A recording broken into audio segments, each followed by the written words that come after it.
තුරේරාසා රවිකරන් මන්ත්‍රීතුමා ඔබතුමාට විනාඩි 4ක කාලයක් ලැබෙනවා. பேரவையை தலைமை தாங்கும் உறுப்பினர் அவர்களே, 83 கருப்பு ஜூலை 1956லேயே எம்மீதான இனக்கலவரத்துக்கு நீதி கிடைத்திருந்தால் 2009 வரை இனப்படுகொலைகள் தொடர்ந்திருக்காது. எமக்கு அரணாகுதலே இத்தீவில் நல்லிணக்கம் என்பது. ஈழத்தமிழர்களும் ஈழத்தமிழர்களின் சார்பாளர்களாக இந்த பேரவையிலே கடந்த காலங்களில் இருந்தவர்களும் இப்போது இருக்கிறவர்களாக நாமும் நல்லிணக்கத்துக்கு எதிரானவர்கள் அல்லர். ஈழத்தமிழர்களாகிய நாங்களும் எமது தாயகத்தில் தன்னாட்சி அதிகாரங்களோடு ஒரு தேசிய இனமாக வாழ வேண்டும் என்பதே அடிப்படை கோரிக்கையும் அரசியலும். ஈழத்தமிழர்கள் ஒட்டுமொத்த தீவையும் அளவற்று நேசிப்பவர்கள். தீவு முழுமைக்கும் படர்ந்திருந்த எங்கள் வாழ்வும் வளமும் காலவழியிலே அடக்குமுறைகளால் சுருக்கப்பட்டது. எண்ணிக்கையில் சிறுபான்மையினருக்கு அரணாகுதல் என்பதே பல்லின வாழ் சமூகத்தின் நிலைபேறான எழுச்சிக்கான அடிப்படை. ஆனாலும் இத்தீவின் அதிகாரம் பிரித்தானியரிடமிருந்து கைமாற்றப்பட்ட பின்னர் மாறி வரும் ஒவ்வொரு அரசாங்கமும் அடிப்படை கருத்தியலை கையில் எடுக்கவில்லை. மாறாக ஈழத்தமிழர்களின் உரிமைகளை நேரடியாகவும் கட்டமைக்கப்பட்ட வழிகளிலும் கட்டுப்படுத்துகின்றது.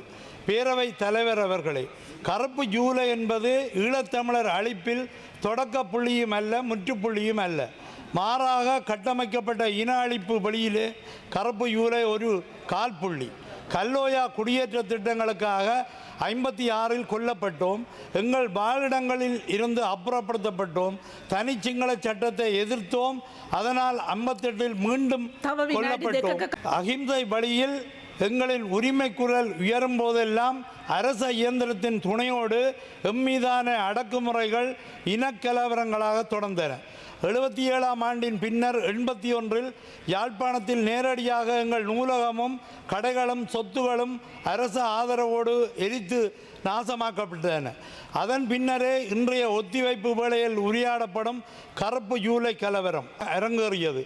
உயிரோடு எரிக்கப்பட்டோம். சொல்லனா உயிர் உடைமை இழப்புகளுக்கு ஈழத்தமிழர்கள் நாங்கள் உள்ளாக்கப்பட்டோம். பன்னாட்டு நீதித்துறை வல்லுநர்கள் ஆணையம் ICJ இதனை இனப்படுகொலை என விவரித்தது.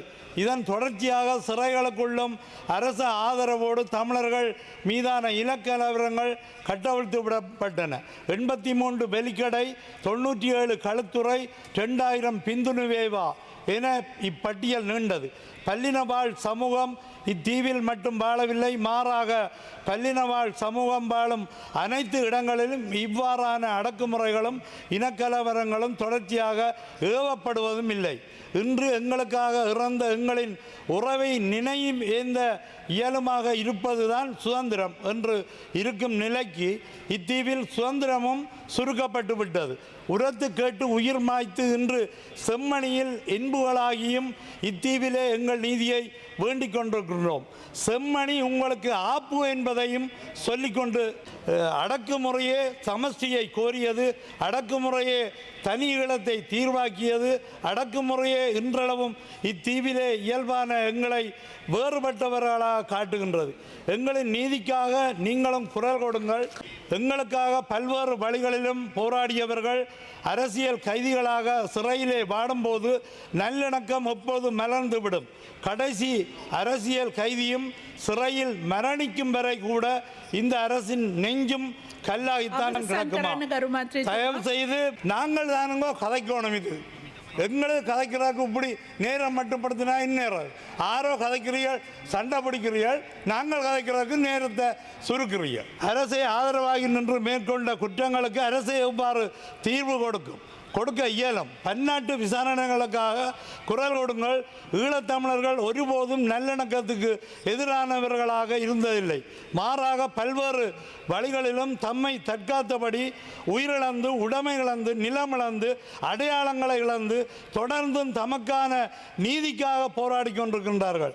பேரவை தலைவர் அவர்களே, எமக்கு அரணாகுதலே இத்தீவில் நல்லிணக்கம் என்றது உருவாகும்.